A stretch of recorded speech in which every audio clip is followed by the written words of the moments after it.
Ces trois philosophes sont du 5e siècle avant Jésus-Christ.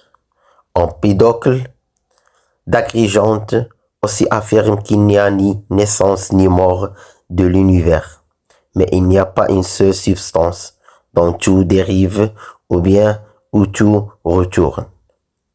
Il y a 4 éléments, le feu, l'air, l'eau, la terre, qui se combinent pour former l'infinie diversité des êtres. C'est l'effet de 2 forces qui ne cessent de se combattre l'une d'autre. L'amour qui rassemble des éléments et la haine qui divise et les sépare. Leucippe et Démocrite d'Abdère sont les pères de l'atomisme et d'une longue tradition matérialiste. On ne sait quasiment rien de Leucippe, alors que Démocrite avait rédigé de nombreux traités. Selon Démocrite, l'univers n'a ni naissance ni mort, il est infini.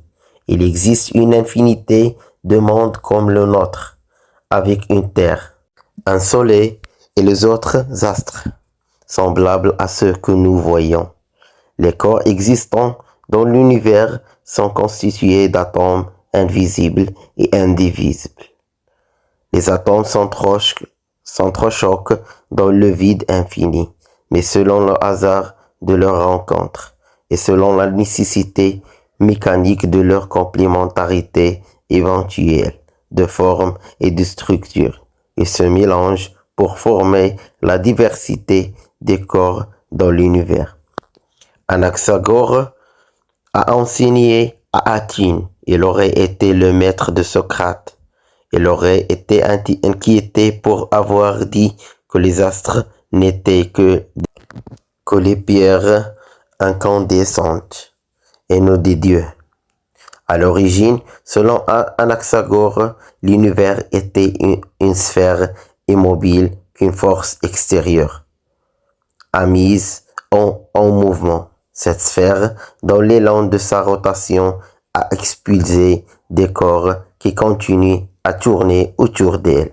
Ainsi, les astres continuent de tourner autour de la Terre. De façon générale, l'intelligence a séparé le tout de la sphère primitive en des corps distincts.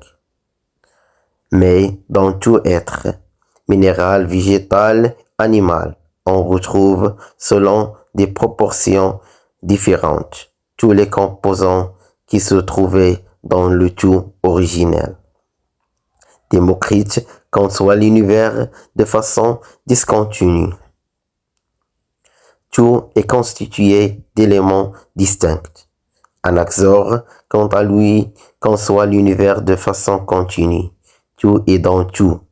Pour le premier, il y a une limite de la divisibilité des corps. Pour le second, il n'y a pas de limite